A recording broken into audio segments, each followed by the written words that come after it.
감탄했습니다. 영춘아, 이런 귀한 것이 어디서 났느냐? 정말 고맙구나. 그러자 영춘은 해맑게 웃으며 말했습니다. 산속 깊은 곳에서 나무를 하다가 우연히 본 거예요. 요것이 몸에 좋다고 하길래 마님께 드리면 좋겠구나 싶어서요. 영춘은 마님이 기뻐하는 모습을 보며 가슴이 뿌듯해졌습니다. 하지만 자신이 이런 귀한 음식을 먹을 수 없다는 사실에 살짝 서운함이 스쳤습니다. 그는 다음 날부터 산에서 본 송이버섯의 모양을 떠올리며 나무를 깎아 비슷한 모양을 만들기 시작했습니다. 그러고는 식사할 때마다 목각을 바라보며 마치 진짜 송이버섯을 먹는 듯 위안을 삼았습니다. 어느 날 영춘이 산에 나무를 하러 간 사이 우연히 윤씨마님은 영춘의 방에 들어갔다가 구석에 놓인 목각을 발견했습니다. 윤씨마님은 송이버섯을 정교하게 본뜬 목각을 손에 들고는 한참 동안 바라보았습니다. 아니, 이것은 도대체 무엇란 말인가? 그리고 자신도 모르게 손끝으로 그 목각을 쓰다듬기 시작했습니다. 그녀는 한동안 목각을 쓰다듬고는 이내 마음속 깊은 외로움과 갈망이 그녀를 엄습했습니다. 윤씨마님은 정절을 지키는 과부로서 살아온 자신의 삶과 억눌려왔던 감정들이 머릿속을 가득 채우는 것을 느꼈습니다. 그때 문득 방 밖에서 들려오는 소리에 그녀는 움찔하며 멈췄습니다. 문 밖에서 소리를 낸 것은 영춘이었습니다. 나무 땔감을 잔뜩 들고 온 그는 마님을 보며 밝게 인사했습니다. 마님, 다녀왔어요. 영춘은 땔감을 한쪽에 정리하며 마님에게 말했습니다. 아유, 마님, 누추한 제 방에는 뭐 하러 들어가셨대요? 정리도 안 했는디 부끄럽구만요. 윤씨마님은 잠시 머뭇거리다 이내 어색한 미소를 지으며 대답했습니다. 왔느냐? 잠시 찾을 것이 있어서 들른 것이란다. 땔감을 해오느라 고생했구나.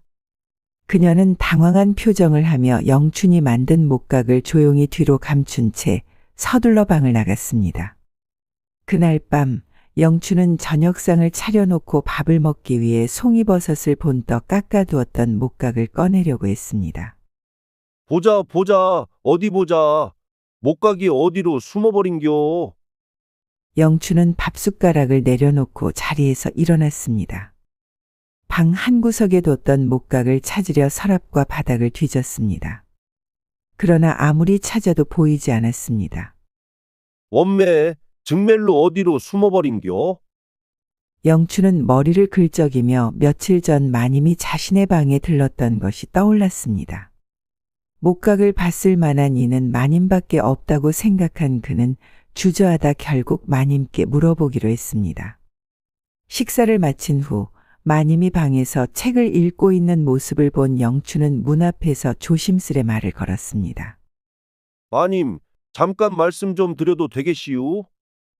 마님은 고개를 들며 부드럽게 대답했습니다. 무슨 일이냐, 영춘아? 들어오너라.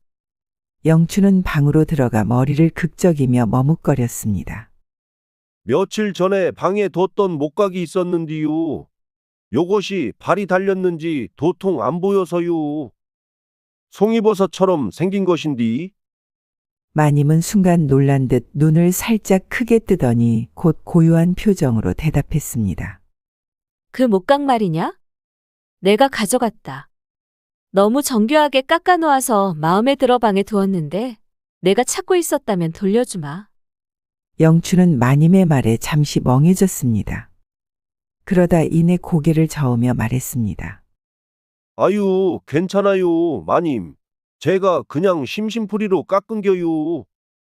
마님께서 좋아하시면 쓰셔요. 주변에 널린 게 나무 아니겠어요? 마님은 그의 대답에 가만히 미소 지으며 고개를 끄덕였습니다. 그래도 내가 만든 것을 내가 이렇게 멋대로 가져갔으니 미안하구나. 영춘은 손을 내저으며 웃음을 지었습니다. 아유, 마님, 저한테는 그저 나무 토막일 뿐인디요. 마님께서 잘 써주시면 저야 고맙지요. 또 필요하면 말씀하세요. 그렇게 영춘은 웃으면서 고개를 숙여 인사하며 방을 나갔습니다. 마님은 영춘의 너그러운 태도에 감사한 마음이 들었지만 동시에 약간의 죄책감도 느꼈습니다. 밤이 깊어지고 방 안을 덮은 어둠과 무겁게 내려앉은 공기는 마님의 옆자리를 더욱 더 외롭게 만들어가고 있었습니다. 마님은 방 안에 누워 영춘의 방에서 가져온 목각을 손에 쥐었습니다. 송이버섯을 본뜬 목각을 손끝으로 더듬을 때마다 오랜 세월 과부로서의 깊은 외로움이 다시 한번 마음속에서 일어났습니다. 그녀는 더 이상 과부가 아닌 한 명의 여성으로서 변하는 듯 하였습니다. 윤씨 마님은 결국 무언가를 다짐한 듯 눈을 감았습니다. 그녀의 손이 점차 몸을 따라 치마 아래로 향해 갔고 결국 목각을 서서히 자신의 품 안으로 밀어넣었습니다. 목각이 마님의 품속을 두드리기 시작하니 차갑던 목각이 어느덧 마님의 온기로 인해 손 안에서 차츰 따스해졌고 마님은 그 속의 모든 고독과 갈망을 해소하듯 환희의 감정을 느꼈습니다. 그때 문 밖에서 발소리가 들렸습니다. 마님은 그 소리에 잠시 멈칫했으나 다시 손끝에 힘을 주며 입을 막고 환희를 다스리려 했습니다. 문이 가볍게 두드려지자 마님은 급히 몸을 일으켰고 목각을 숨기며 아쉬운 듯 짧은 한숨을 내쉬었습니다. 마님, 괜찮으셔요? 뭔 일 있어요? 문 밖에서 영춘의 목소리가 들려왔습니다. 마님은 잠시 놀란 듯 했지만 깊은 숨을 내쉬며 대답했습니다. 괜찮으니 걱정하지 말고 자거라. 어서. 다행이여요. 얼른 주무셔요. 그 후 문을 닫는 소리가 들리자 마님은 다시금 눈을 감고 조용히 고개를 끄덕이며 여전히 손에 쥐고 있던 목각을 바라보고는 그저 기쁨의 미소를 지을 뿐이었습니다. 그날 이후로 윤씨마님은 매일 밤마다 목각을 손에 쥐고 고요한 방 안에서 외로움과 갈망을 해소하는 시간을 반복했습니다. 그때마다 그녀의 숨결은 가빠지고 환희가 뒤섞인 소리가 방 안에서 울려 퍼졌습니다. 마님은 목각을 품에 안고 자신만의 환희의 시간을 보내며 그 속에서 잠시나마 안도감을 찾았습니다. 그러나 윤씨마님만의 전야제는 그리 오래가지 않았습니다. 영춘이는 며칠 동안이고 계속해서 마님의 방에서 끙끙 앓는 소리가 반복되자 마님에게 무슨 일이 생긴 것은 아닐까 걱정이 되기 시작했습니다. 아침마다 보는 마님의 얼굴은 더욱더 생기가 넘쳐 보였지만 밤마다 끙끙 앓는 소리를 내니 당최 무슨 일인지 알 수가 없을 뿐이었습니다. 우둔한 머슴인 영춘은 여자에 대해서 알지 못하였고 그저 그 소리를 들을 때마다 도대체 마님에게 무슨 일이 일어나고 있는지 궁금해질 뿐이었습니다. 영춘은 여느 때처럼 나무를 하러 산에 갔다가 장터에 들렀습니다. 그는 매일 밤마다 마님의 방에서 들려오는 소리에 계속해서 마음이 걸려 나무도 제대로 하지 못하였습니다. 마침 장터에서 동네 여자 머슴 춘심이를 만난 영춘은 서둘러 다가갔습니다. 춘심이, 잠깐 얘기 좀 할 수 있는겨? 춘심은 무거운 짐꾸러미를 들고 있던 손을 풀며 영춘을 보고 반갑게 웃었습니다. 이 오라버니, 웬일이래요? 뭔 일이라도 있는겨? 그게 말이여, 궁금한 게 좀 있어서 그러는디. 춘심은 영춘의 말을 듣고는 머리를 갸웃했습니다. 궁금한 거라면 뭐든 말해봐요. 영춘은 주변을 두리번거리며 사람들이 없는 쪽으로 춘심을 이끌었습니다. 그리고 낮은 목소리로 말을 꺼냈습니다. 거 있자녀 춘심이, 혹시 마님 방에서 밤마다 끙끙대는 소리를 들어본 적이 있는겨? 춘심은 깜짝 놀라 두 손으로 입을 틀어막으며 눈이 커졌습니다. 오메, 마님이 그런 소리를 낸다고요? 그럴 리가 있슈? 아니요, 내 귀로 똑똑히 들은겨. 그 끙끙대는 소리가 며칠째 들리는디 도통 무슨 일인지 통 모르겠는겨. 근디 마님 얼굴은 아침마다 생기가 넘치시는디 밤만 되면 소리를 내시니 걱정이 돼서 물어보는겨. 춘심은 영춘을 빤히 보더니 뭔가 눈치를 챈 듯 미소를 지었습니다. 영춘이 오라버니, 혹시 마님방에서 뭐 특이한 거 본 거 없슈? 영춘은 잠시 생각하다가 대답했습니다. 며칠 전에 내가 깎아둔 목각을 마님이 가져갔는디 말이오. 춘심은 눈을 반짝이며 물었습니다. 못각이요? 뭔 못각이길래 그런디요? 송이버섯 본 떠서 깎은겨. 내가 산에서 송이버섯을 보고 맛은 못 봐서 눈으로라도 보려고 만든겨. 춘심은 그 말을 듣고 얼굴을 붉히며 어쩔 줄 몰라 했습니다. 허참, 오라버니 그런 걸 마님이 왜 가져가셨다고요?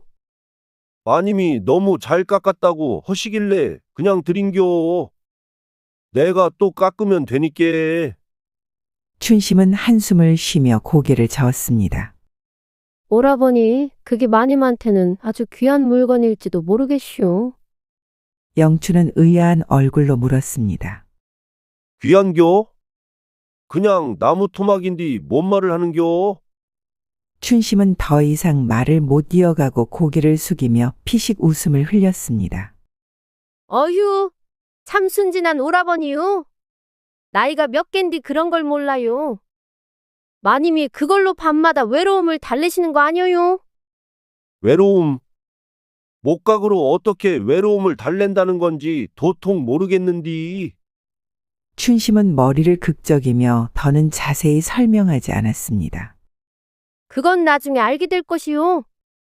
근데 소문 같은 거 난 퍼지게 조심해야 할 거요. 마님 체면도 있잖아요. 영춘은 고개를 끄덕이며 더 이상 묻지 않았지만 그와 춘심의 대화는 장터에서 우연히 엿들은 몇몇 사람들로 인해 소문으로 퍼지기 시작했습니다. 밤마다 윤심아님의 방에서 끙끙 앓는 소리가 들린다는 소문은 점점 더 커져서 바람처럼 마을 구석구석으로 퍼져나갔습니다. 사람들은 윤심아님을 입에 올리며 조롱을 멈추지 않았습니다. 정절을 지켜야 할 과부가 송이 버섯 모양 목각으로 외로움을 달랬다지.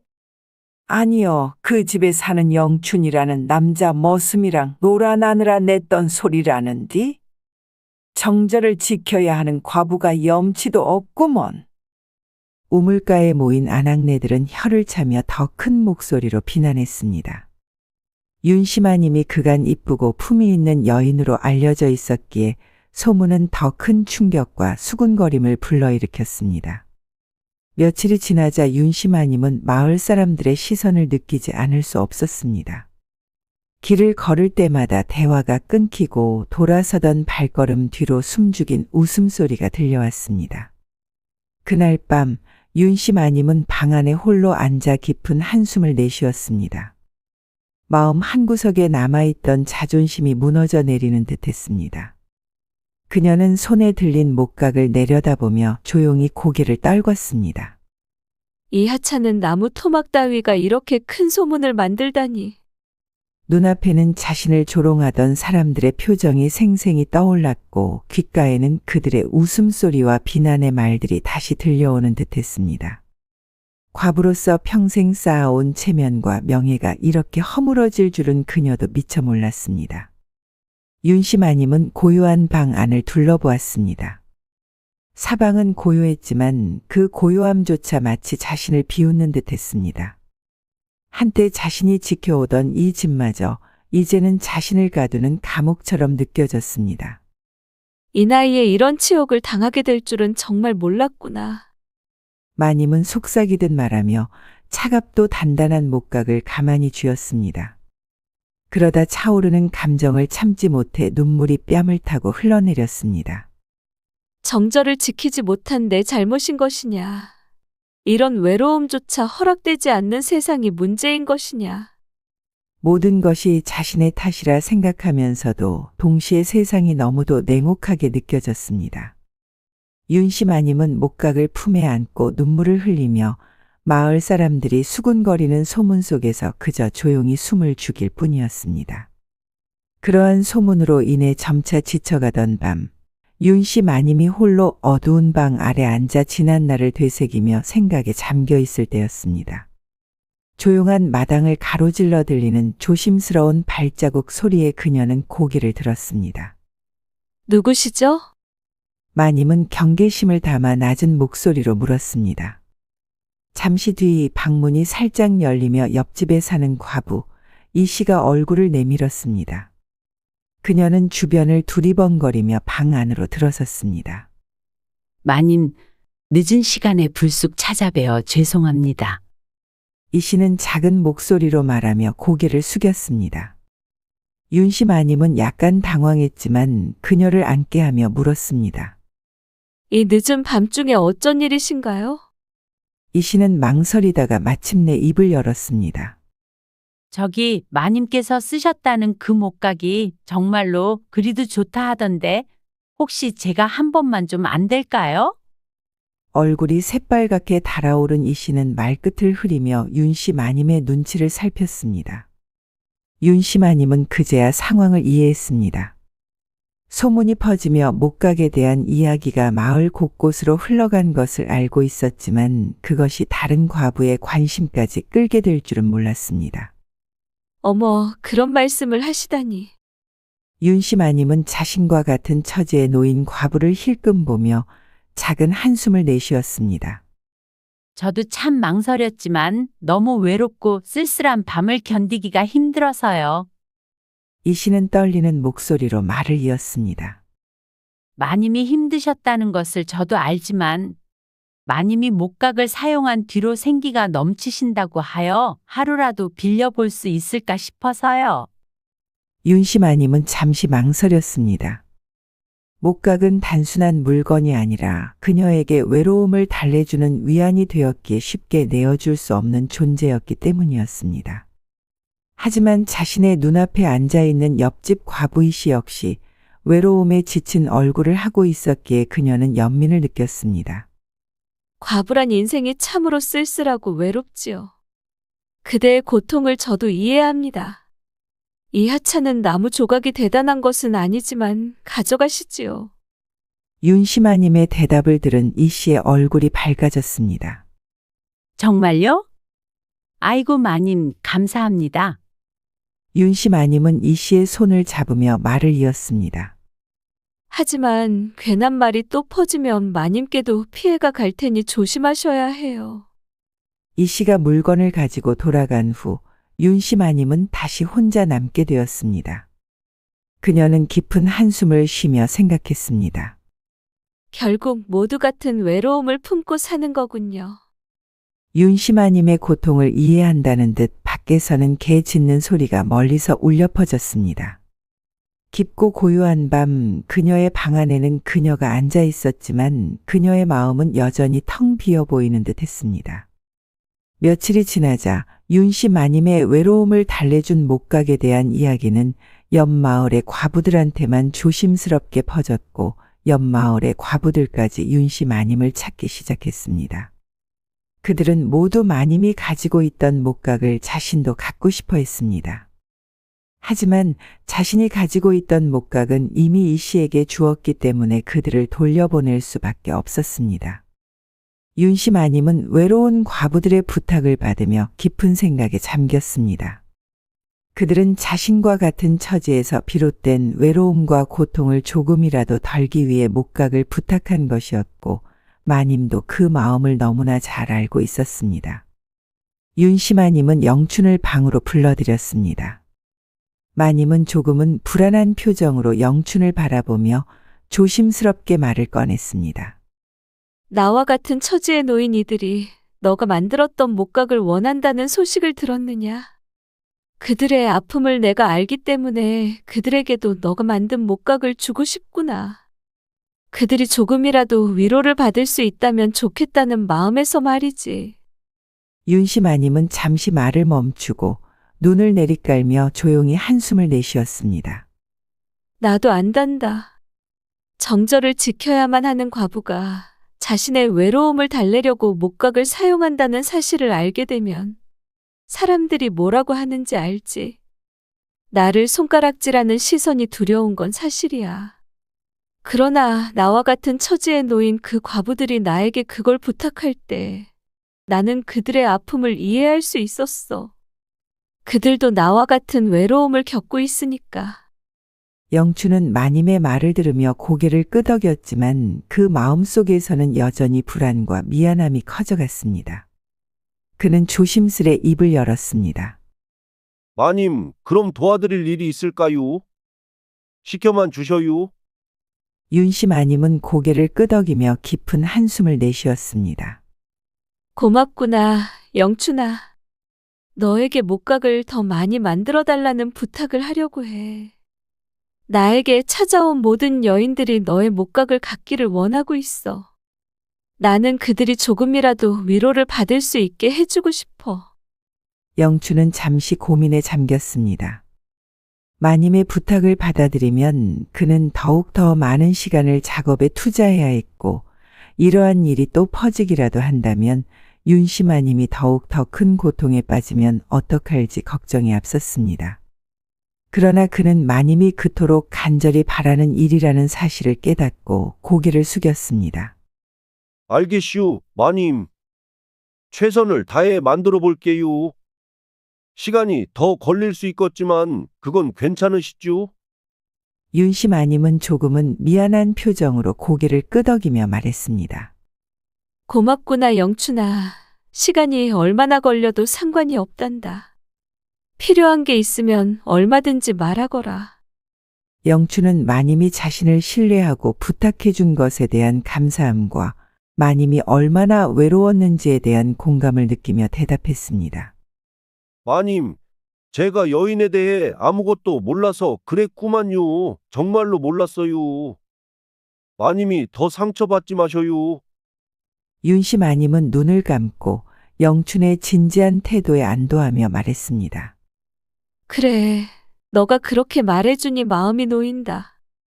그렇게 윤씨 마님은 영춘에게 부탁받은 과부들의 목각을 부탁했고, 영춘은 마님의 마음을 이해하며 최선을 다해 작업에 임하겠다고 결심했습니다. 밤낮 없이 나무를 깎아내는 영춘의 손끝에서 하나하나 정성껏 깎인 나무들이 점점 모습을 드러냈습니다. 송이버섯 모양의 목각은 그 자체로도 아름다웠고, 세밀하게 조각된 표면은 마치 실제 송이버섯처럼 생동감이 넘쳤습니다. 손이 부르트고 눈은 감길 것처럼 피로했지만 마님이 그토록 간절히 원하는 일이기에 그는 쉬지 않고 작업을 계속했습니다. 그의 손끝에서 만들어지는 목각들은 그저 물건이 아니라 마님과 같은 처지에 놓인 과부들을 위로할 수 있는 작은 희망의 상징처럼 느껴졌습니다. 몇 주가 지나고 마침내 영춘은 모든 목각을 완성했습니다.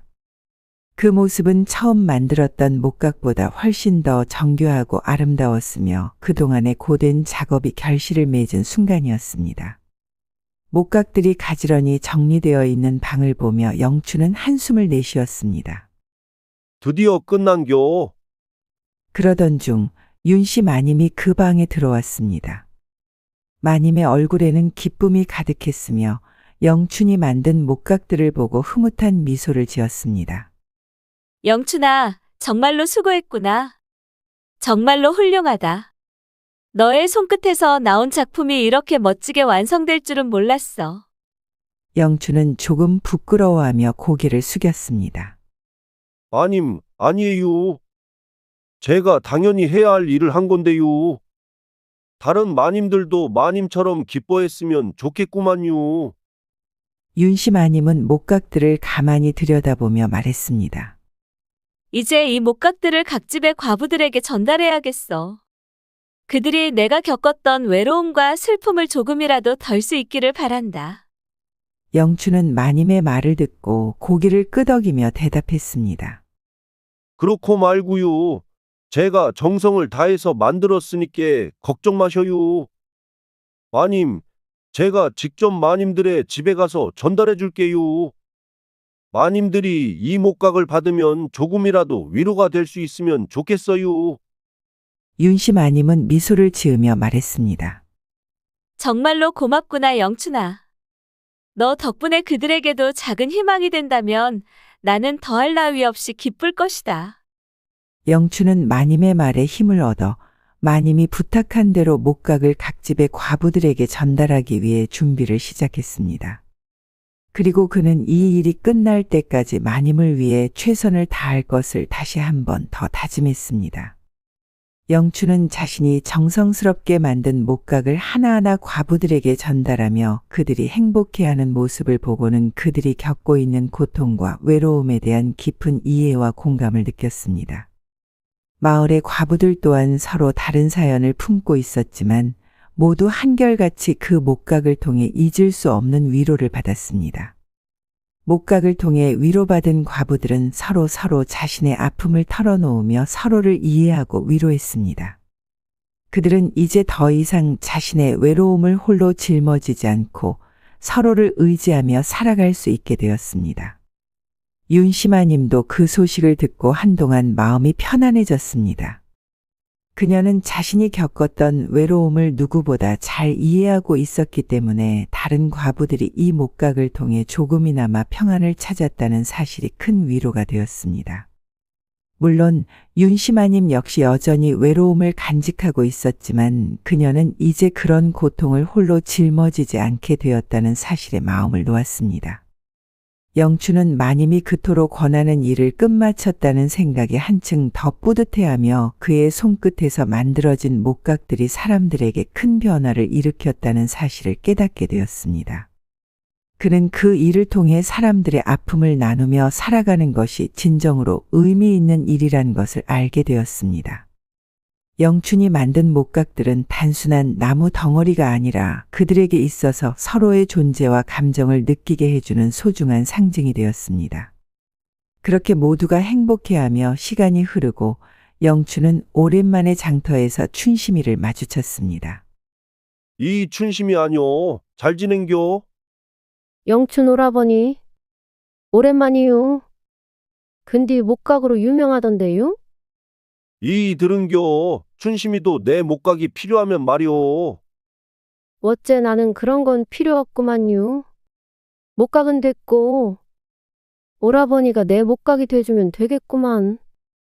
그 말을 들은 영춘은 얼굴이 빨개지며 방긋 웃으면서 한마디 내뱉었습니다. 겨. 영춘이와 춘심이는 그렇게 오랜 인연 끝에 서로의 마음을 확인하며 혼례를 올리게 되었습니다. 윤시마님은 그들을 진심으로 축복해 주었고 두 사람은 힘든 시절을 함께 견뎌온 만큼 서로를 더욱 아끼고 이해하며 행복한 나날을 만들어갔습니다.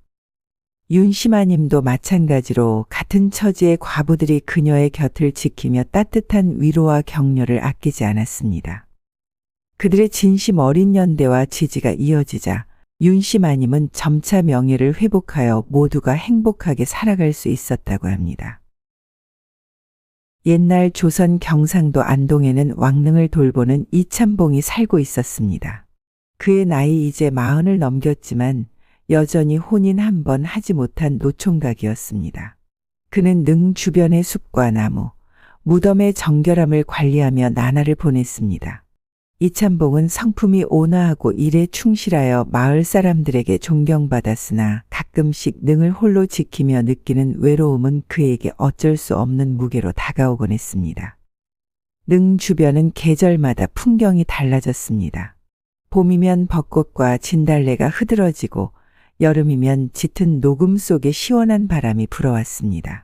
가을이면 감나무와 밤나무가 풍성한 열매를 맺었고 겨울이면 눈 덮인 숲이 그 자체로 장관이었습니다. 그러나 그 아름다운 경치도 이참봉의 쓸쓸한 마음을 채워주지는 못했습니다. 어느 날 이참봉은 평소와 다름없이 왕릉을 돌보다가 능의 성물 곁에 앉아 울고 있는 한 여인을 발견하였습니다. 그녀는 고운 한복을 입고 있었으나 헝클어진 머리와 창백한 얼굴은 그녀의 고단함을 드러내고 있었습니다. 그녀의 울음소리는 맑고도 슬펐습니다. 참봉은 조심스럽게 다가가 물었습니다. 이보시오. 여기는 쉽게 접근할 수 없는 곳이오. 무슨 연유로 이곳에 와 있는 게요? 여인은 놀란 듯 얼굴을 들었으나 눈물로 가득 찬 두 눈은 그를 제대로 보지도 못했습니다. 잠시 후 그녀는 떨리는 목소리로 대답했습니다. 저는 박희빈이라 합니다. 제 아버지가 억울한 누명을 쓰고 관직에서 쫓겨난 뒤로 유배를 가셨습니다. 그 일을 견디지 못한 어머니께서는 병으로 돌아가셨고 저는 여동생과 함께 초라한 집에 남겨졌습니다. 제 마음 둘 곳이 없어 이곳에 와한을 풀고자 하였습니다. 이참봉은 가슴 한쪽이 저릿해졌습니다. 그녀의 이야기는 단순히 동정심을 자극하는 것을 넘어 그에게 책임감을 느끼게 했습니다. 그는 왕릉 주변에서 울고 있는 박희빈을 그냥 둘 수 없다고 판단했습니다. 여기서 울음을 그치고 잠시 나와 이야기를 나누어 보시오. 당신의 사정을 좀 더 듣고 싶소. 희빈은 참봉의 부드러운 목소리에 안정을 찾았는지 고개를 끄덕이며 그의 곁으로 왔습니다. 그녀는 자신의 집안과 처지 그리고 마음속에 맺힌 한을 하나하나 풀어놓았습니다. 이참봉은 그녀의 이야기를 들으며 조심스럽게 물었습니다. 당신과 동생은 지금 어떻게 살아가고 있어? 집안은 초라하게 무너졌고 끼니조차 있기 어려운 형편입니다. 저는 나날이 이곳에 와 눈물로 제 아버지의 억울함을 호소할 뿐 무얼 해야 할지 모르겠습니다. 이참봉은 그녀의 처지가 너무도 딱하여 자신의 창고에서 쌀과 약간의 음식을 내어줄 것을 결심했습니다. 그는 능을 관리하는 일로 약간의 곡식과 물자를 받을 수 있었기에 그것을 희빈과 그녀의 가족에게 나누어 주기로 마음먹었습니다. 희빈아 씨, 내일 다시 이곳으로 나오시오. 내가 당신을 돕겠소. 그녀는 깜짝 놀라 고개를 들어 참봉을 바라보았습니다. 어찌 그러실 수 있습니까? 저는 그저 죄인의 딸일 뿐인데. 당신의 부모님이 어떤 일을 겪었든 내가 본 당신은 그저 슬픔을 안고서 살아가는 한 사람일 뿐이요. 마땅히 돕는 것이 내 도리라 생각하오. 희빈은 눈물을 흘리며 고개를 숙였습니다. 이참봉은 그녀를 위로하며 내일 다시 만나기로 약속하고 돌아갔습니다. 다음 날 아침, 이참봉은 창고에서 쌀과 몇 가지 반찬거리를 정성껏 준비하였습니다.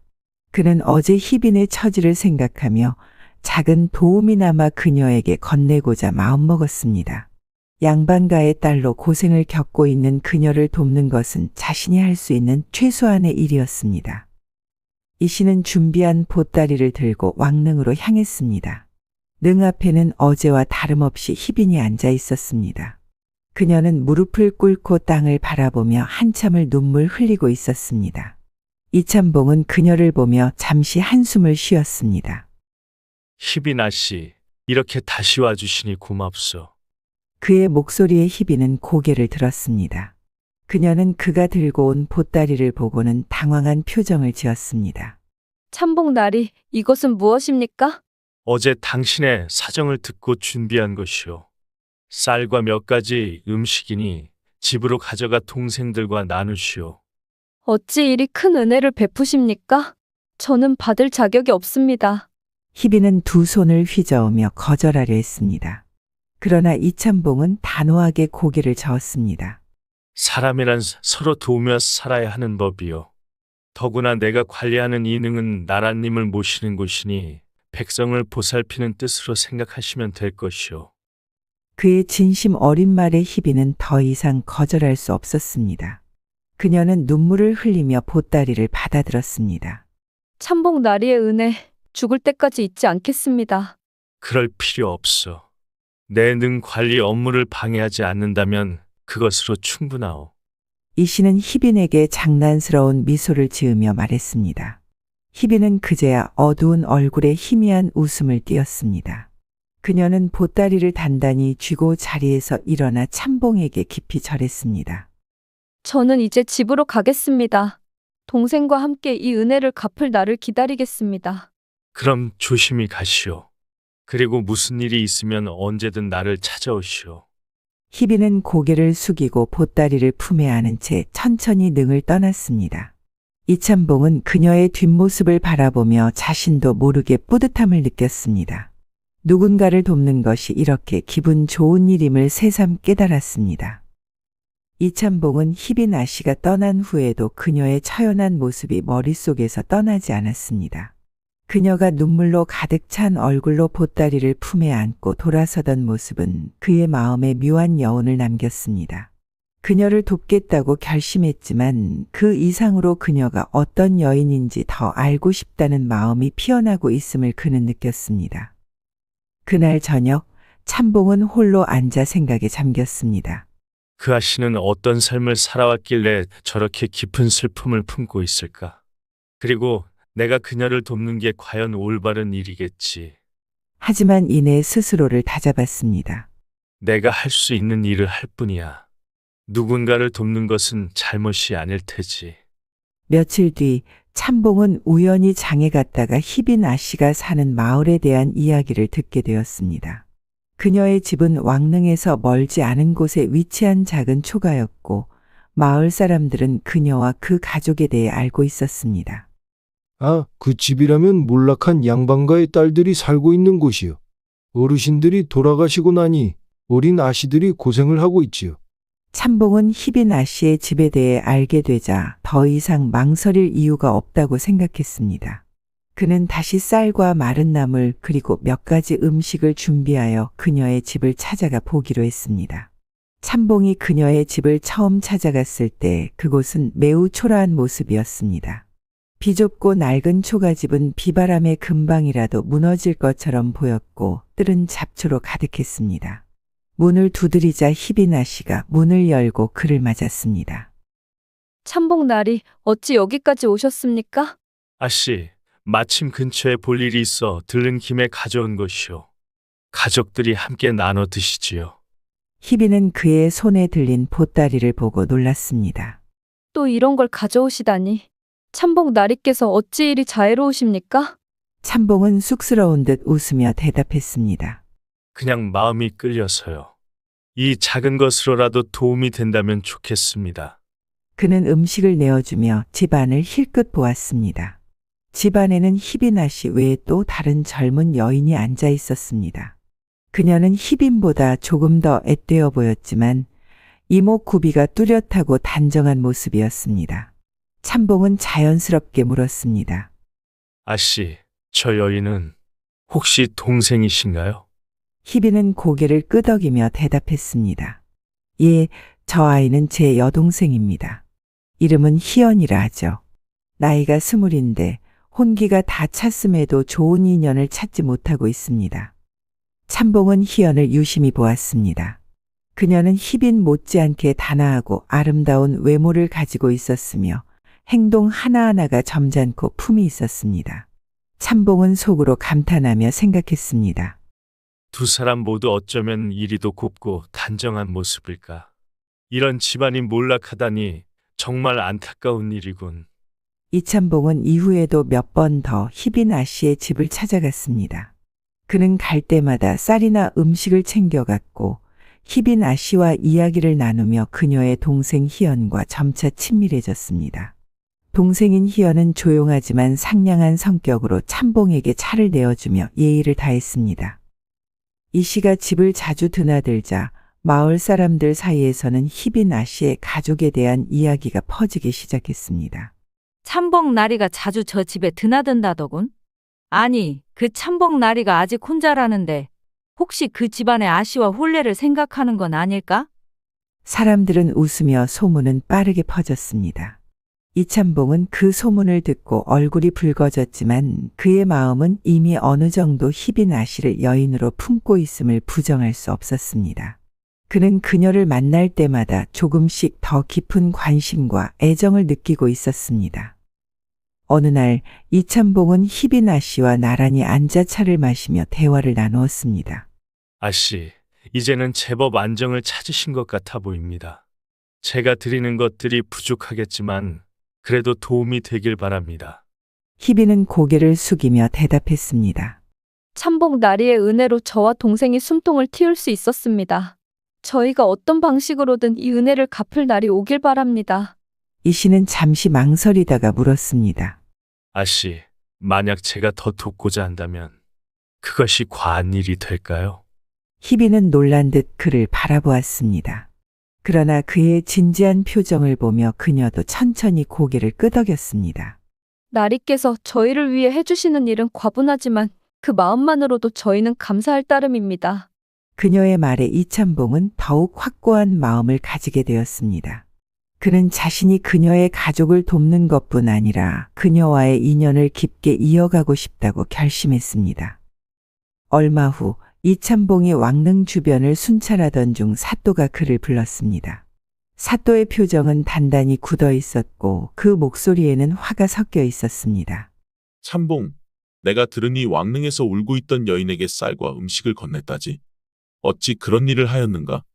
이참봉은 고개를 숙이며 차분히 대답했습니다. 예, 사또. 그 여인이 몰락한 양반가의 아시로 가족과 함께 힘겹게 살아가는 처지라 감히 작은 도움을 드렸습니다. 왕릉은 나라의 상징이자 법이 서린 곳이네. 그런데 감히 그곳에서 울며 소란을 피우는 자를 벌하지 않고 돕다니 이것이 그대가 맡은 직책에 맞는 행동이란 말인가?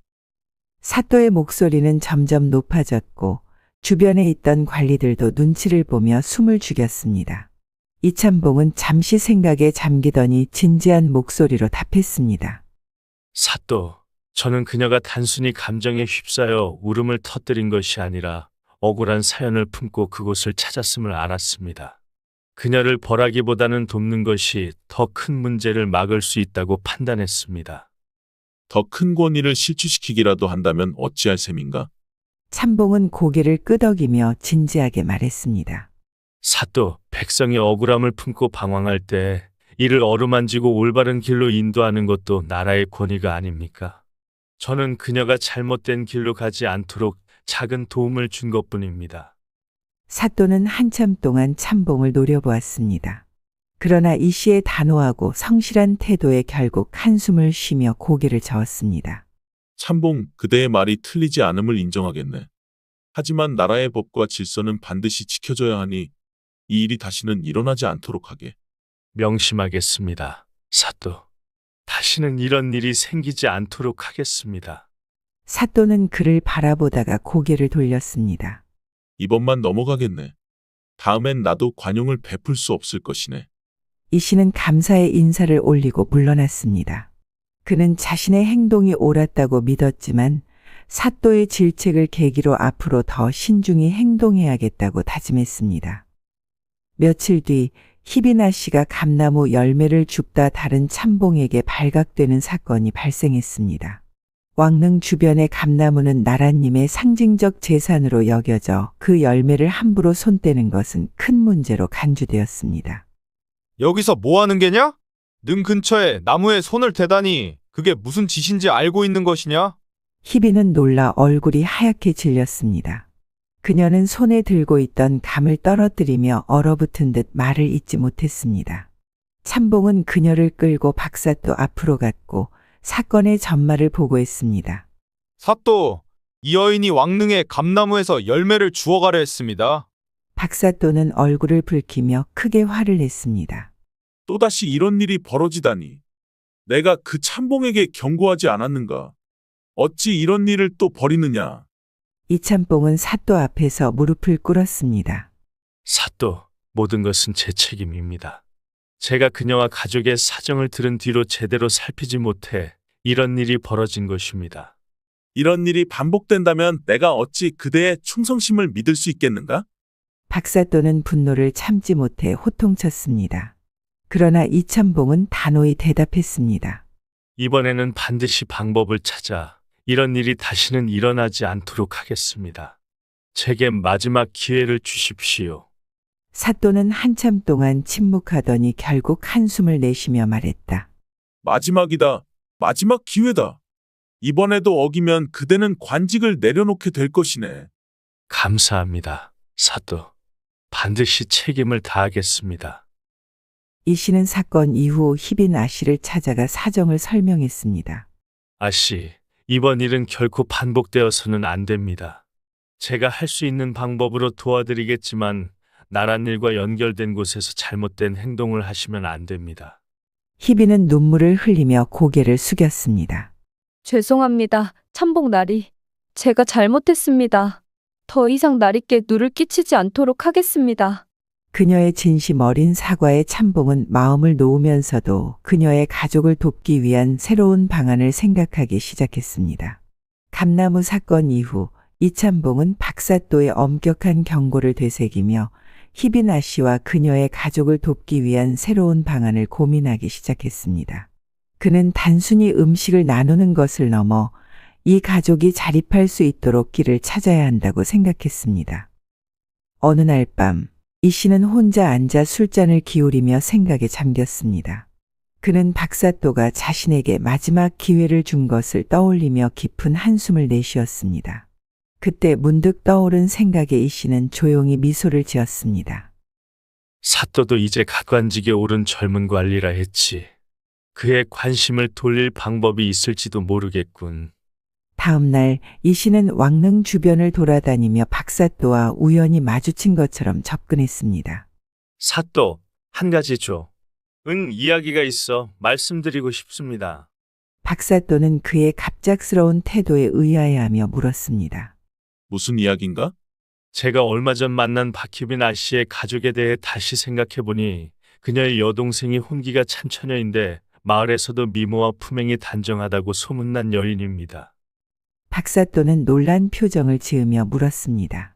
그래서 그대가 내게 그 여동생 이야기를 왜 하는 것인가? 이참봉은 미소를 지으며 대답했습니다. 사또께서 혼인을 아직 하지 않으셨다고 들었습니다. 박사또님께 어울리는 인연이 아닐까 하여 조심스럽게 말씀드리는 것입니다. 박사또는 표정이 굳었다가 이내 살짝 미소를 띠며 고개를 끄덕였습니다. 그 여동생이 정말 그리 아름답고 단정한 여인이라면 나도 한번 만나볼 만하겠군. 박사또는 감나무 사건 이후에도 희빈아 씨의 가족에 대해 흥미를 품고 있었습니다. 이참봉의 이야기를 듣고 나서도 그녀의 동생 희연이 어떤 사람인지 점점 궁금해졌습니다. 어느 날 그는 일부러 업무를 마친 후 왕릉 주변을 둘러보는 척하며 희빈아 씨의 집 근처를 서성였습니다. 박사또는 마을을 돌아다니며 희빈아 씨 집 주변에서 마을 사람들과 이야기를 나누었습니다. 이 집에 누가 사는지 아는가? 박사또가 묻자 마을 사람들은 수군거리며 대답했습니다. 그 집엔 몰락한 양반가의 딸들이 살고 있습니다. 특히 동생 희연 아씨는 참으로 고운 처자인데 집안이 어려워 혼례도 못하고 있다더이다. 그리도 고운 사람이던가? 박사또는 속으로 흥미를 느끼며 물었습니다. 예, 사또. 동네 사람들 사이에서도 미모와 품행이 단정하기로 소문난 여인이지요. 하지만 그녀의 집안 형편 때문에 인연을 맺으려는 사람이 없는 듯합니다. 이야기를 들은 박사또는 내심 미소를 지었습니다. 집으로 돌아가는 길에 그는 이참봉을 만나 은근슬쩍 이야기를 꺼냈습니다. 이참봉, 얼마 전에 말했던 그 집의 여동생 말이야. 그녀가 그렇게 단정하고 품격 있는 사람이라면 나도 한번 만나볼 수 있는 자리를 마련해보는 게 어떻겠나? 이참봉은 박사또의 의도를 단번에 알아차리고 미소를 띄었습니다. 사또께서 정말로 만나 뵙고 싶으시다면 제가 자리를 마련해 보겠습니다. 하지만 혼례를 위해선 아씨의 동의가 필요하니 먼저 그녀와 상의하겠습니다. 박사또는 고개를 끄덕이며 대답했습니다. 그대가 잘 설득해 주길 바라네. 나도 마음의 준비를 하고 있겠네. 이참봉은 박사또와의 대화 후 희빈아 씨를 찾아갔습니다. 그는 차분히 희빈과 대화를 나누며 박사또의 의사를 전했습니다. 희빈 아씨, 사또께서 동생 희연 아씨를 만나고 싶다는 말씀을 하셨습니다. 사또께서는 젊고 유능한 분으로 동생분께 좋은 인연이 될 수 있을 것입니다. 어떻게 생각하십니까? 희빈은 잠시 망설이다가 대답했습니다. 동생의 혼사를 결정하는 일은 조심스러울 수밖에 없습니다. 하지만 참봉 나리의 말이라면 믿겠습니다. 제가 동생과 상의해 보겠습니다. 이후 희빈은 희연과 이야기를 나누며 박사또의 의사를 전달했습니다. 희연은 처음엔 부끄러워하며 주저했지만 언니와 이참봉의 진심 어린 설득에 동의했습니다. 며칠 후 이참봉은 박사또와 희연 아씨의 만남을 주선했습니다. 만남은 희빈 아씨의 집에서 이루어졌으며 박사또는 희연 아씨의 고운 외모와 단아한 태도에 크게 감탄했습니다. 희연 역시 박사또의 젊고 당당한 모습을 보고 호감을 느끼게 되었습니다. 이 만남은 두 사람의 혼사를 위한 계기가 되었고 박사또는 본격적으로 혼례를 준비하기로 결심했습니다. 박사또와 희연 아씨의 혼례가 결정된 후 이참봉과 희빈아 씨는 혼례 준비를 도우며 분주한 나날을 보냈습니다. 이참봉은 혼례가 잘 치러질 수 있도록 신경을 썼고 희빈아 씨 역시 언니로서의 책임감을 가지고 세세한 준비를 도맡았습니다. 혼례 준비는 순조롭게 진행되었고 이참봉과 희빈아 씨는 자주 마주치며 의견을 나누는 일이 많아졌습니다. 참봉은 그녀가 성실하고 세심하게 준비하는 모습을 보며 속으로 감탄하곤 했습니다. 아씨, 준비가 많이 번거롭지 않으십니까? 제가 더 도울 수 있는 일이 있다면 말씀하십시오. 참봉 나리께서 이렇게 도와주시니 혼례 준비가 훨씬 수월해졌습니다. 저희 동생에게 이런 좋은 인연을 만들어주셔서 감사할 따름입니다. 두 사람은 작은 일도 함께 상의하며 자연스럽게 가까워졌습니다. 이참봉은 희빈아 씨의 고운 마음씨와 다정한 성품에 점점 더 마음이 끌렸고 희빈아 씨 역시 참봉의 배려와 따뜻함에 마음이 열리기 시작했습니다. 드디어 혼례 당일 박사또와 희연의 결혼식이 성대히 열렸습니다. 마을 사람들 모두가 참석해 축하했고 박사또는 행복한 표정으로 희연 아씨와 함께 새로운 삶을 시작했습니다. 희빈아 씨는 동생의 행복을 보며 기쁨의 눈물을 흘렸습니다. 그러나 동생이 시집을 가고 나니 희빈아 씨는 집안이 허전하게 느껴졌습니다. 동생은 그녀의 가장 큰 의지처이자 친구 같은 존재였기에 혼자 남겨진 그녀의 마음은 점점 쓸쓸함으로 가득 찼습니다. 며칠 뒤 희빈아 씨는 집 안에서 홀로 차를 마시며 동생과 함께했던 날들을 떠올렸습니다. 그녀는 창밖을 바라보며 나지막이 혼잣말을 했습니다. 잘 지내겠지. 나보다 더 행복한 삶을 살겠지. 그런데 왜 내 마음은 이렇게 허전한 걸까? 그때 문 밖에서 들려오는 소리에 그녀는 고개를 돌렸습니다. 이참봉이 조심스럽게 문을 두드리고 있었습니다. 아씨, 괜찮으십니까? 오랜만에 찾아뵙습니다. 희빈아 씨는 이 씨를 맞이하며 차를 내왔습니다. 두 사람은 차분히 앉아 대화를 나누었습니다. 그녀는 동생이 시집간 후 느낀 외로움과 슬픔을 참봉에게 털어놓았습니다. 나리, 제 동생이 잘된 것은 기쁘지만 이상하게도 마음 한구석이 허전합니다. 함께 어려운 시간을 견뎌냈던 사람이 떠나고 나니 제 안에 있던 힘마저 빠져나간 기분입니다. 이참봉은 그녀의 마음을 이해하며 따뜻하게 위로했습니다. 아씨, 그런 마음은 당연한 것입니다. 그간 동생분을 위해 얼마나 헌신하셨습니까? 그러나 아씨도 이제는 자신의 행복을 생각하셔야 할 때가 아닐까요? 그의 진심 어린 위로에 희빈아 씨는 눈물을 흘렸습니다. 나리, 이렇게 제 이야기를 들어주시고 제 마음을 헤아려 주시니 참 고맙습니다. 참봉은 그녀의 손을 조심스럽게 잡으며 말했습니다. 아씨, 저도 그동안 아씨와 가까워지며 제 마음이 변하고 있음을 알았습니다. 제가 아씨를 모시며 함께 살아갈 수 있다면 제게 더할 나위 없는 행복일 것입니다. 희빈아 씨와 이참봉은 차를 마시며 이야기를 나누는 동안 점차 서로의 마음을 열기 시작했습니다. 밤이 깊어가면서 창밖에는 달빛이 고요히 내려앉았고 방 안의 등불은 은은한 빛으로 두 사람의 얼굴을 비추고 있었습니다.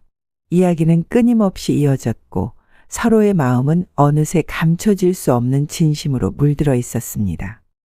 아씨, 이참봉이 조심스럽게 그녀의 손을 잡으며 말했다. 아씨와 함께하는 이 시간이 제게는 무척 소중합니다. 나는 이제 더 이상 당신의 곁을 떠나고 싶지 않습니다. 희빈은 그의 진심 어린 말에 가슴이 두근거렸습니다. 그동안 그녀가 쌓아왔던 외로움과 슬픔이 그의 따뜻한 손길에 사르르 녹아내리는 것만 같았습니다. 그녀는 떨리는 목소리로 대답했습니다. 나리께서 제 마음을 이렇게 헤아려 주시는 것만으로도 저는 이미 너무나 감사하고 행복합니다. 저도 나리와 함께하고 싶습니다.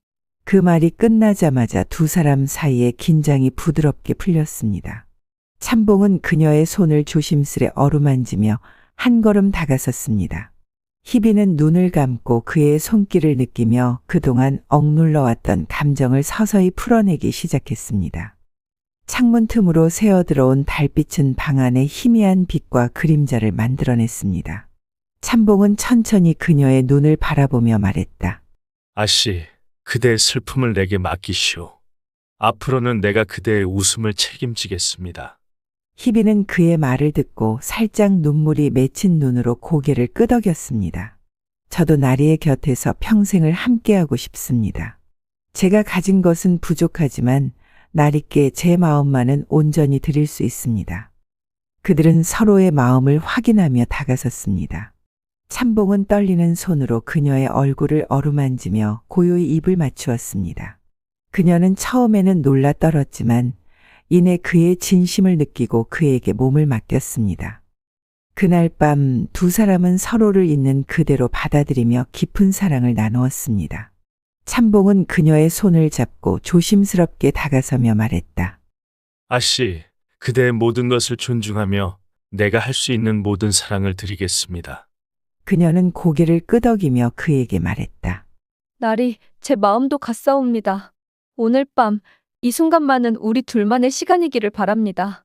참봉은 그녀를 천천히 품에 안았습니다. 두 사람은 서로의 온기를 느끼며 긴 세월 동안 쌓였던 외로움과 그리움을 하나하나 녹여갔습니다. 희비는 그의 손길에 자신도 모르게 미소를 지으며 마치 오랜 기다림 끝에 안식처를 찾은 듯한 안정감을 느꼈습니다.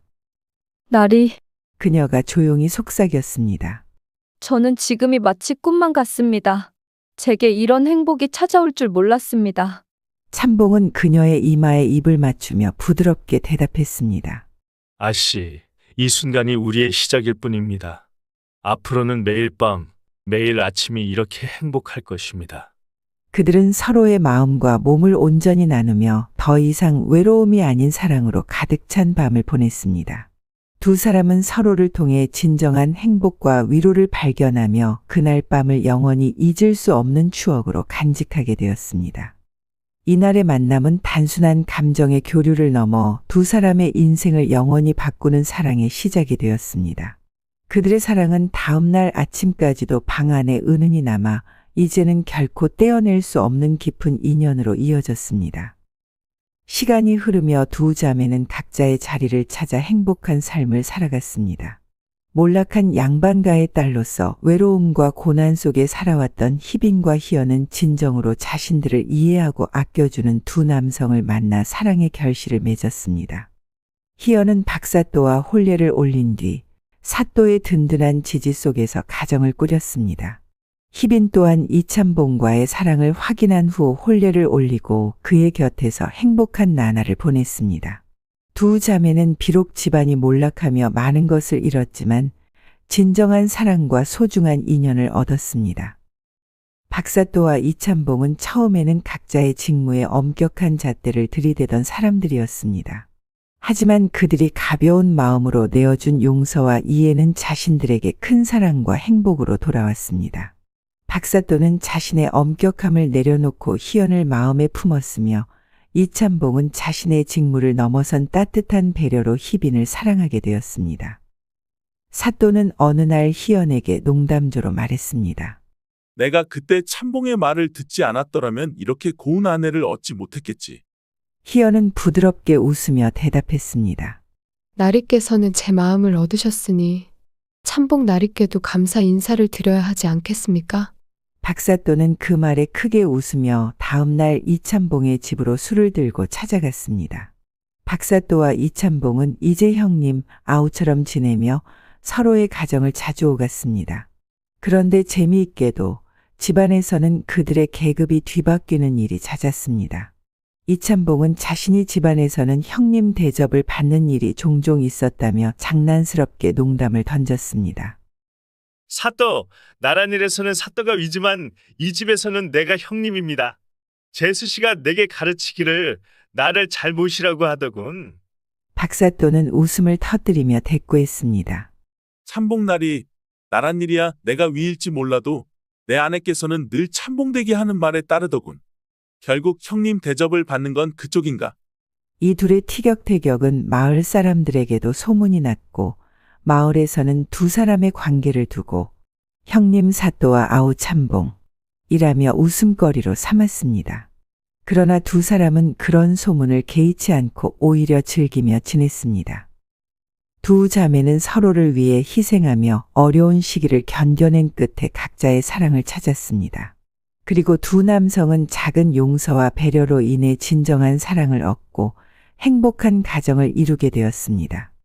이 이야기는 우리에게 용서와 이해가 얼마나 큰 사랑으로 돌아올 수 있는지를 일깨워 줍니다.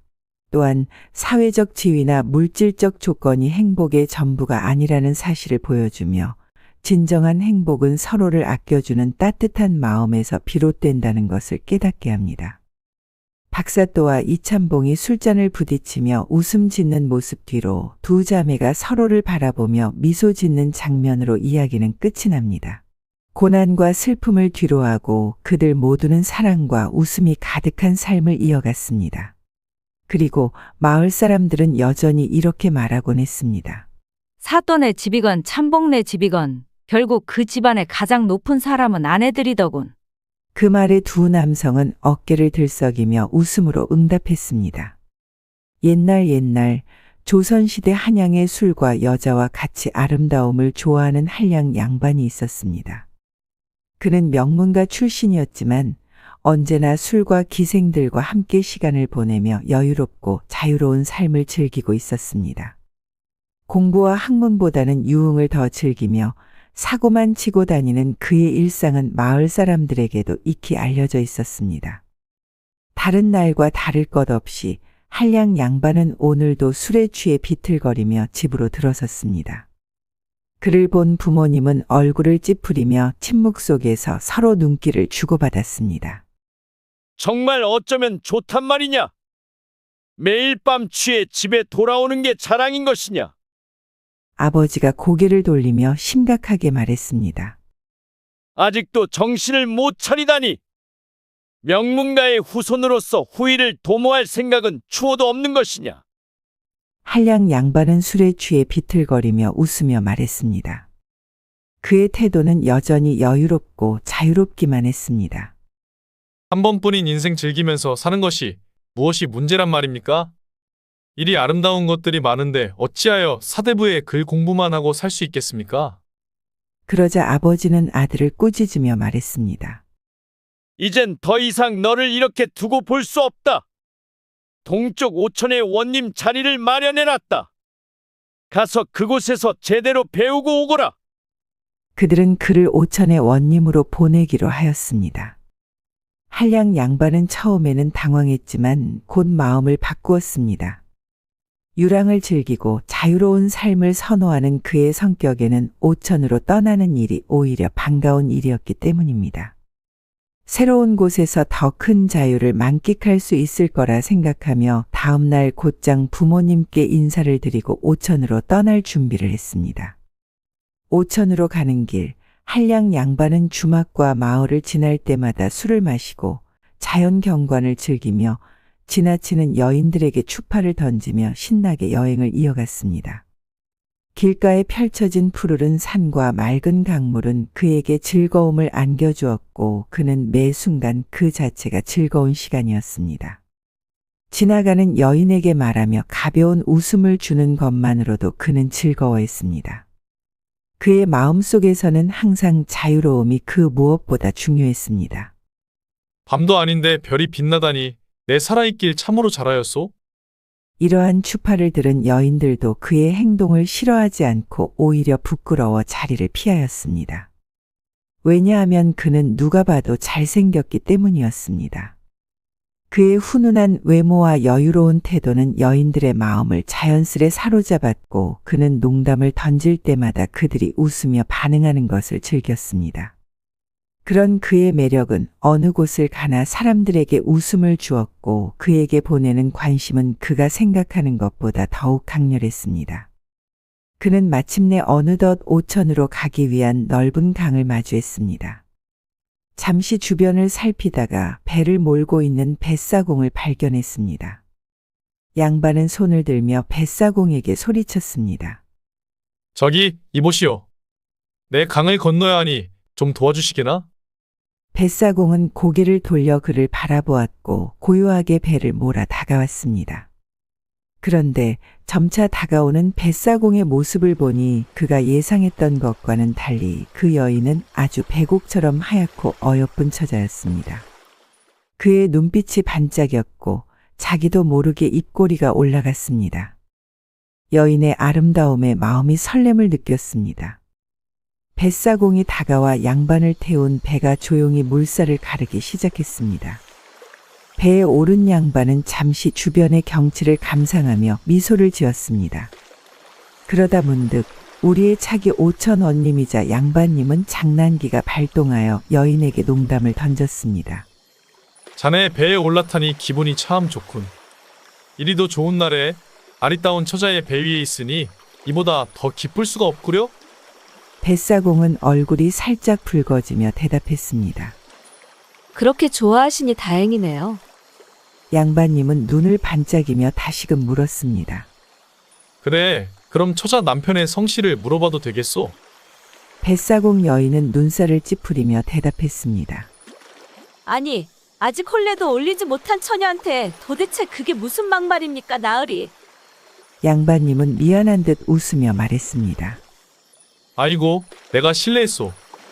그렇다면 자네의 얼굴이 참으로 하얗고 고우니 백시성을 가진 서방은 어떻겠소? 여인은 잠시 생각하다가 대답했습니다. 나으리 성이 백시라도 된답니까? 백시라니 왜 그렇습니까? 양반님은 씩 웃으며 말했습니다.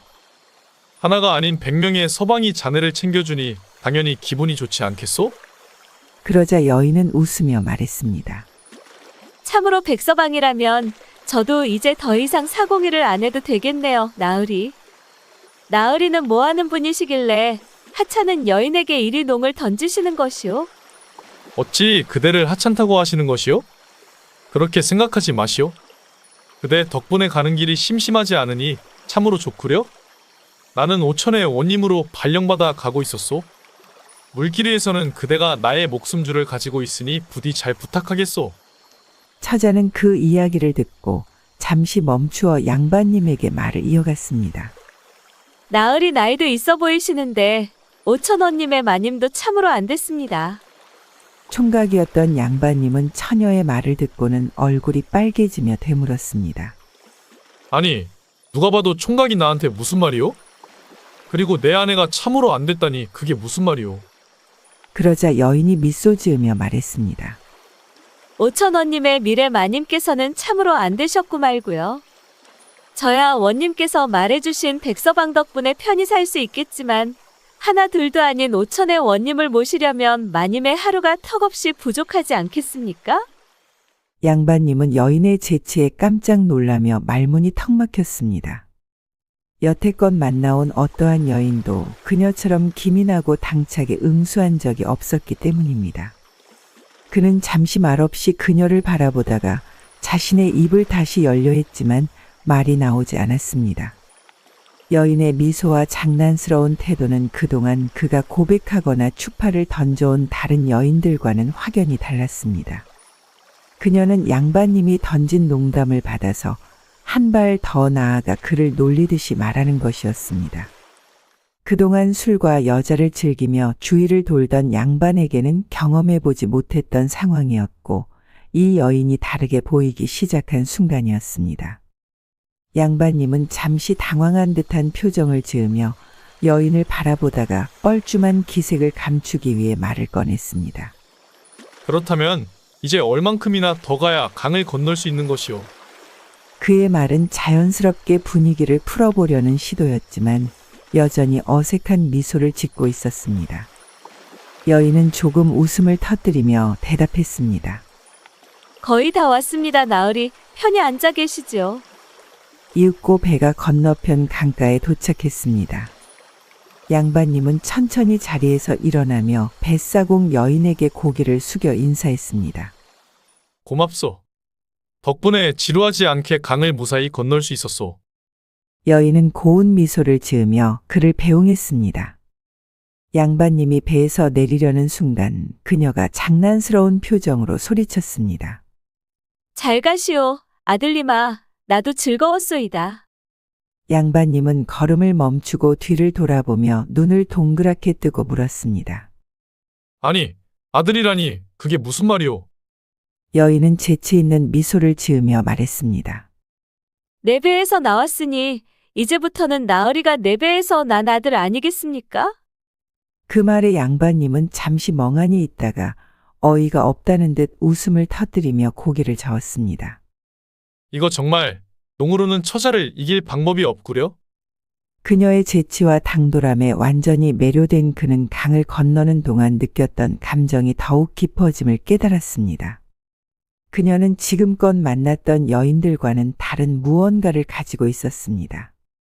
그는 잠시 강가에 서서 배를 돌리려는 그녀를 바라보다가 다가갔습니다. 처자, 참으로 기운 좋고 매력적인 사람이구려. 이런 인연도 흔치 않은데 혹여 나와 함께 오늘 밤 근처 주막에서 술 한잔 나누며 이야기나 더 할 수 있겠소? 그녀는 잠시 멈칫하더니 양반님을 올려다보며 미소를 지었습니다. 나으리께서는 참으로 솔직하시군요. 하지만 미천한 제가 어찌 나으리 같이 귀한 분과 술잔을 나눌 수 있겠습니까? 저 같은 뱃사공은 그저 강을 건너는 일에 충실할 따름입니다. 양반님은 그녀의 단호하면서도 부드러운 대답에 더욱 끌렸습니다. 아니, 그리 말하지 마시오. 오늘의 인연이 너무도 아깝소. 강을 건너게 해준 은혜도 갚고 무엇보다도 처자와 나누는 대화가 정말로 흥미로웠소. 함께 이야기하며 시간을 보내는 것만으로도 내게는 큰 기쁨일 테니 부디 거절하지 말아주시오. 그녀는 양반님의 간절한 목소리를 듣고는 고개를 갸웃거리며 한숨 섞인 미소를 지었습니다. 아쉽게도 저는 원체 나으리같이 여자를 밝히는 바람둥이를 좋아하지 않습니다. 양반님은 처자의 단호한 대답에 잠시 고개를 숙이다가 다시 한번 웃으며 말을 이었습니다. 그리 말하지 마시오.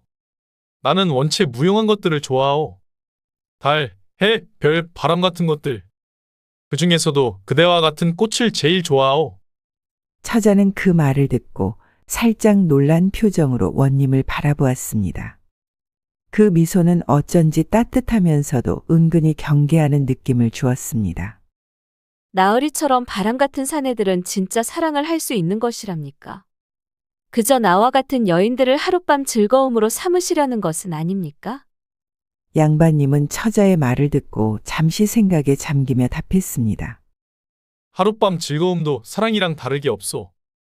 원체 사랑이라는 것은 때로는 말로 표현하기 어렵고 행동으로 증명해야 하는 것이 아니겠소. 사랑도 내가 좋아하는 것 중 하나요. 오해하지 마시오. 그렇다고 내가 꽃을 닮은 그대에게 사랑을 하자는 것은 아니오. 처자는 어이가 없다는 듯 한숨을 쉬며 말했습니다. 참으로 어이가 없습니다. 다만 시간이 늦어 더 이상 강을 건널 사람은 올 것 같지 않으니 나으리께 시간만 내어주는 것이지 마음을 주는 건 아닙니다. 그것만 기억하신다면 함께 가도록 하지요. 양반님은 여인의 말에 환한 미소를 지으며 고개를 끄덕였습니다. 그것만으로도 충분하오. 감사하오, 처자. 그들은 함께 주막을 향해 걸음을 옮겼고 어둑해져 가는 강가에는 두 사람의 실루엣이 고즈넉히 흔들리는 물결에 비치고 있었습니다. 주막으로 향하는 길, 양반님은 여인과 나란히 걸으며 그녀를 힐끗힐끗 바라보았습니다. 노을빛이 산과 들을 붉게 물들이고 그녀의 옅은 미소와 맑은 눈빛은 더욱 더 따스한 색으로 빛나는 듯 보였습니다. 양반님은 그 모습을 보고는 자신도 모르게 입을 열었습니다. 처자, 이렇게 가까이서 보니 더 아름답구려. 그대와 함께 걷는 이 길이 너무 짧게 느껴질 만큼 말이오. 여인은 양반님의 말을 듣고는 고개를 살짝 돌려 미소를 지으며 대답했습니다. 길이 짧게 느껴지는 건 나으리의 기분 탓이지요. 길은 늘 그 자리에 있으니 말입니다. 양반님은 그녀의 농담 섞인 대답에 미소를 짓더니 다시 입을 열었습니다. 처자와 함께 걷는 이 길이 너무나 짧게 느껴져 그렇소이다. 이 길이 더 길었으면 좋겠구려? 그녀는 잠시 생각하더니 장난스러운 표정으로 답했습니다. 길이야 늘릴 수 없지만 지금부터 나으리와 함께 머무는 시간을 길게 하는 건 제 선택에 달려 있으니 늘릴 수도 줄일 수도 있지 않겠습니까? 그 말에 양반님은 눈을 반짝이며 감탄했습니다. 처자, 참으로 매력적이구려? 이 선택이 오늘 내게 가장 중요한 일이 될 듯하오. 여인은 미소를 지으며 살짝 고개를 숙였고 두 사람은 웃음 속에서 주막으로 향했습니다. 저 문은 노을 아래 그들의 그림자는 길게 드리웠고 발걸음은 점점 가까워지는 듯 경쾌하게 이어졌습니다. 주막에서 술잔을 나누며 여인은 장난스런 표정을 지으며 양반님에게 물었습니다. 사내의 행동과 입이 이리도 가벼우니 어찌 한 고을에 원님을 하실 수 있겠습니까? 다른 곳도 안 봐도 가벼울 게 뻔할 텐데 어찌 여인을 품어봤자 여인이 곁에 머물기나 하겠습니까? 양반님은 여인의 말에 잠시 웃음을 참으며 답했습니다. 처자의 말처럼 입이 가볍다면 그만큼 많은 이야기를 나누고 싶다는 뜻이기도 하오. 그대처럼 똑똑하고 재치 있는 여인과는 말로만이라도 많은 시간을 보내고 싶으니 어찌 그걸 못할 일이겠소. 하지만 처녀의 말하지 못하는 입은 참으로 무겁겠소. 양반님은 여인의 농담에 지지 않고 받아치며 말했습니다. 여인은 처음에는 이해하지 못하였지만 잠시 뒤 여인은 웃음을 참지 못했습니다. 양반님의 농담이 수치스러울 만도 하지만 예상치 못한 대답이었기 때문입니다. 맞습니다, 나으리. 그래도 제 입을 열 수 있는 것은 적어도 한없이 가벼운 나으리는 아니실 것이옵니다. 여인은 양반님의 짓궂은 농담을 다시 한번 받아쳤습니다. 그녀의 말 속에는 양반님을 향한 조롱과 동시에 그에 대한 조금 더 깊은 관심과 호기심이 섞여 있었습니다. 양반님은 그녀의 의미를 파악하고는 미소를 지으며 처자에게 되물었습니다. 그렇다면 그대의 그리도 무거운 입은 어떻게 하면 열 수 있단 말입니까? 하지만 여인은 지지 않고 다시 한번 미소 지으며 대답했습니다. 현재로서는 철벽 요새와 같이 단단히 닫힌 문이라 할 수 있겠으나 그 문을 열 수 있는 것은 사내의 능력에 따라 달라지지요. 그러자 양반님은 다시 한번 더 크게 웃으며 대답했습니다. 아무리 철벽 요새의 무거운 문도 성의를 담으면 결국 열리기 마련이니 내 온 마음을 다해 노력해 보겠소. 식사가 거의 끝날 무렵 양반님은 잠시 생각에 잠긴 듯 하더니 술잔을 내려놓고 입을 열었습니다. 처자 시간 내주어 참으로 즐거웠소. 내 짓궂은 농담에 기분 나빠하지 않고 잘 받아주어 참으로 고맙소. 그런데 이곳에서 오천까지 가는 길이 꽤 멀고 험하다고 하던데 혹시 처자는 그 길을 잘 아시오? 그러자 처자도 진지한 양반님의 표정에 잠시 머뭇거리다 대답했습니다. 잘 알다마다요. 참으로 잘 됐소. 그러면 내 부탁을 하나 해도 되겠소? 처자는 술잔을 손에 들고 고개를 살짝 기울이며 미소 지었습니다. 나으리께서 이토록 진지하게 부탁하시니 한번 들어는 봐야겠습니다. 혹 어떤 부탁이신지요? 양반님은 조심스럽게 말을 이었습니다. 내일 아침이면 다시 길을 떠나야 하는데 이 강가에서 만난 당신과의 인연을 이렇게 끝내고 싶지 않소. 오천까지 나와 동행해 주실 수 있겠소? 처자는 양반님의 요청에 잠시 멈칫하며 눈빛을 피하지 않고 그의 얼굴을 바라보았습니다. 양반님께서 제게 이리도 정중히 부탁하시니 거절하기가 쉽지 않군요. 하지만 제가 어찌 오천까지 나으리와 함께 갈 수 있겠습니까? 이곳을 떠나기는 어려운 일입니다. 양반님은 우울한 표정을 지으며 말했습니다. 하지만 아니 그대도 잠시 일을 쉬고 마시를 나간다 생각하시면 어떻소? 나으리, 유랑도 좋지만 똑똑한 나으리께서 그 길을 모를 리 없지 않습니까? 게다가 앞으로 강을 건너고자 하는 사람들은 어쩐단 말입니까? 그는 한숨을 쉬더니 고개를 숙이고 가슴을 치는 신용을 시작하며 말했습니다. 내 오천으로 가다 길을 잃어 한양에 계신 부모님께 인사도 못 드리고 죽으면 그 책임은 누가 진단 말입니까? 내 무덤에 비석의 나룻배 처자가 나의 동행을 거절하여 길을 잃고 굴러 떨어져 이 자리에 죽었다라고 새겨주신다면 더 이상 부탁하지 않고 내 포기하겠소. 처자는 그의 능청스러운 태도에 어이가 없다는 웃음을 터뜨리며 고개를 저었습니다. 어찌 이리도 사람을 곤란하게 만드시는 것입니까? 양반님은 처자의 말을 듣고는 잠시 생각하더니 갑자기 고개를 숙이며 미안한 듯 말했습니다. 처자께 무리한 부탁을 하였구려. 내가 잠시 흥분하여 경솔했던 것 같소. 미안하오. 더는 말하지 않겠소.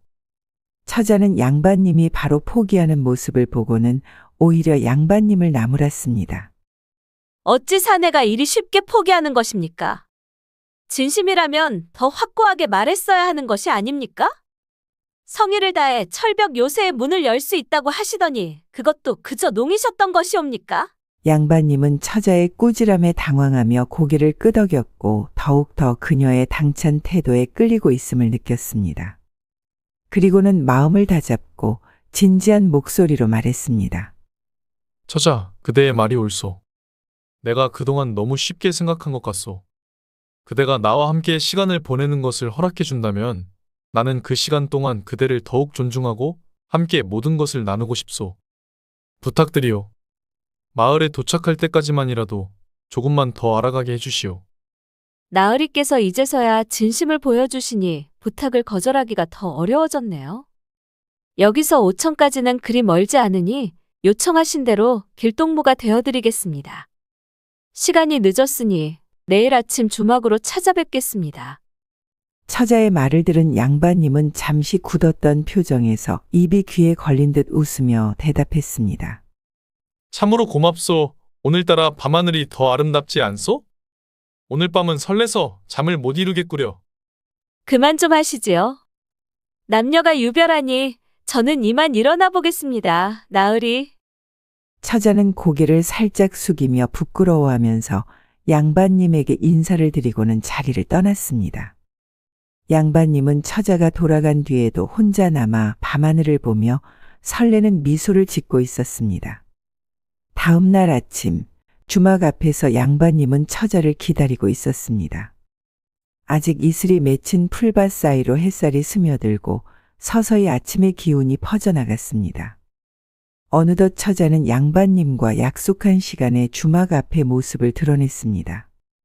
그녀는 여전히 단정한 차림새에 머리를 깔끔하게 묶어 간편하면서도 단아한 모습으로 나타났습니다. 처자는 묘한 미소를 머금고 양반님에게 물었습니다. 나으리, 준비는 되셨습니까? 양반님이 웃으며 대답했습니다. 그렇고 말고 헤어진 순간부터 그대를 기다리느라 힘들었소.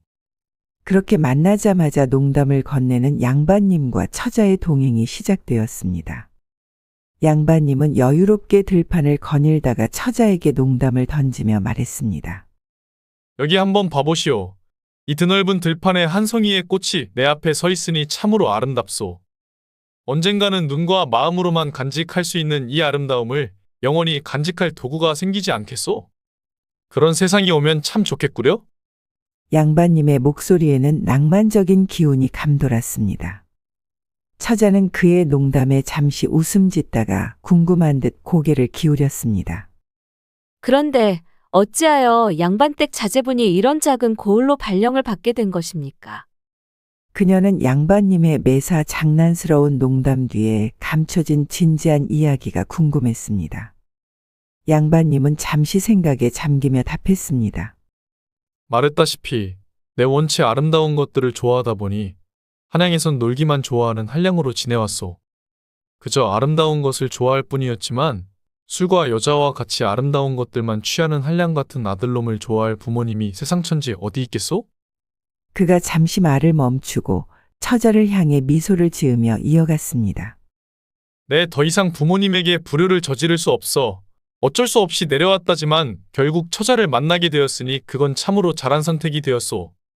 그렇게 보이진 않겠지만 내 그림을 그리는 것에도 소질이 있소. 마을에 도착하면 내 그대의 아리따운 얼굴을 그려주겠소. 처자는 양반님의 말에 조금 부끄러워하며 볼을 붉히고 고개를 살짝 숙였습니다.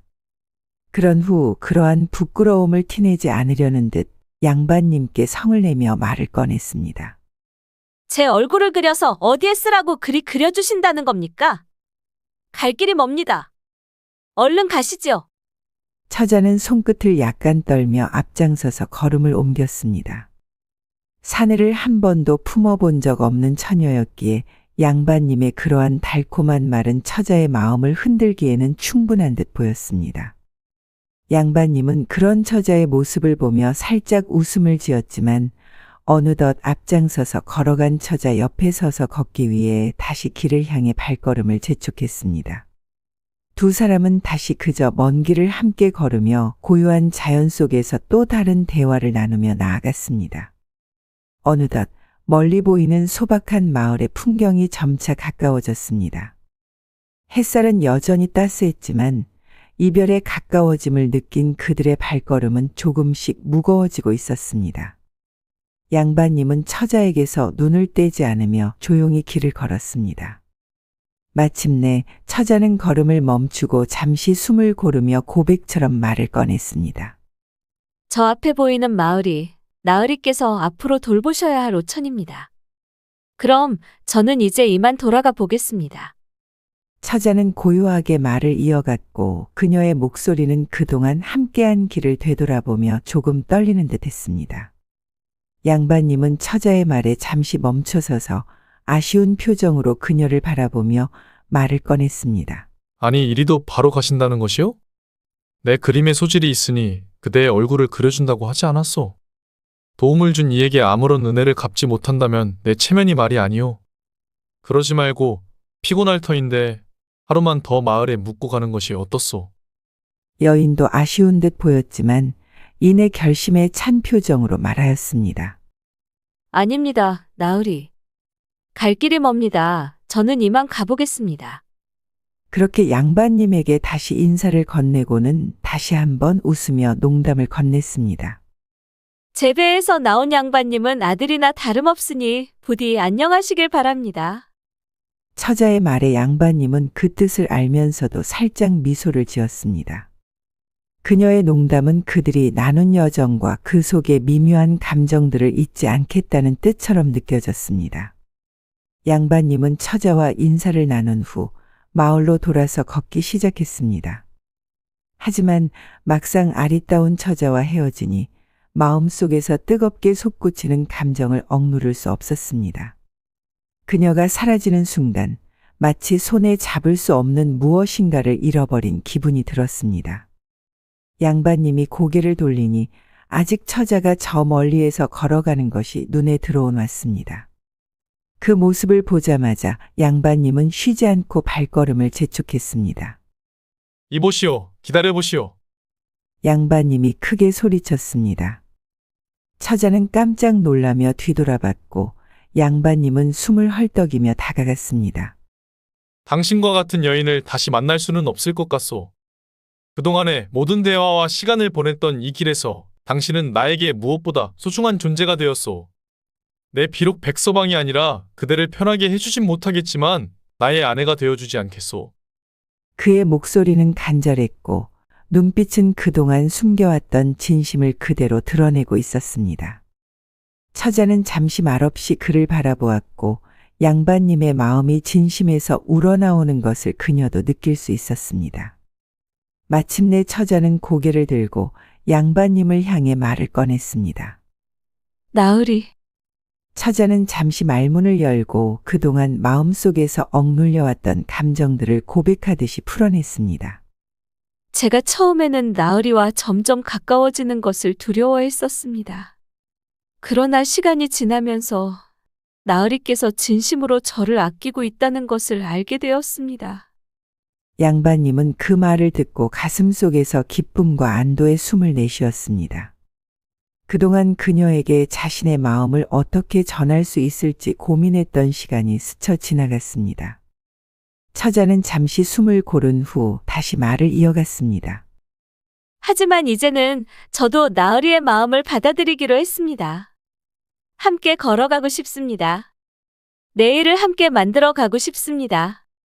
그 말을 들은 양반님은 한 송이의 꽃과 같은 여인을 향해 손을 내밀었고 그 여인은 그 손을 조심스럽게 맞잡았습니다. 그들은 서로를 바라보며 앞으로 펼쳐질 미래에 대한 기대와 희망을 품고 서로의 손을 꼭 잡았습니다. 시간이 흐르고 양반님과 처자는 오천에서 화려하게 혼례를 올렸습니다. 혼례 후 첫날 밤 두 사람은 조용히 서로를 바라보며 앉아 있었습니다. 그때 처자가 웃으며 입을 열었습니다. 서방님, 저의 철벽 요새와 같은 입을 여시는 건 결국 서방님이시네요. 참으로 어이가 없습니다. 그저 추파만 던지실 줄 알았던 한량 나으리께서 제 옆에 계실 줄 말입니다. 처자가 농담을 던졌습니다. 양반님은 그날 밤 주막에서의 농담을 기억하며 얼굴에 미소를 머금었습니다. 안 하는 거짓말은 하지 않는 사람이요. 그대의 서방은 열지 못하는 문은 없다고 말하지 않았어? 다만 그대의 서방은 한없이 가벼우니 그대가 당장 내일 도망가면 어찌할지 내 참으로 고민이요. 그 말을 들은 처자는 잠시 정색하며 말없이 일어나 양반님의 등짝을 세게 때렸습니다. 등짝을 맞은 양반님은 갑작스런 처자의 모습에 잠시 당황하였습니다. 서방님, 이제부터는 한없이 가벼운 모습으로 다른 여인의 문을 열면 나에게 죽을 줄 아시오. 그 말의 의미를 깨달은 양반님은 웃으며 말했습니다. 내 다짐한 것이 하나 있어. 이제부터 내 삶의 꽃은 그대의 단 한 송이요. 걱정하지 마시오. 양반님은 씩 웃으며 느끼한 표정을 짓고는 한마디 더 건넸습니다. 이리 오시오. 꽃에 물을 줄 시간이요. 어머, 서방님. 잠시만. 그렇게 원님과 처자는 서로의 사랑과 신뢰를 확인하며 누구보다 뜨거운 첫날 밤을 보냈다고 합니다. 그 후 양반님은 오천에서 백성들을 돌보며 마을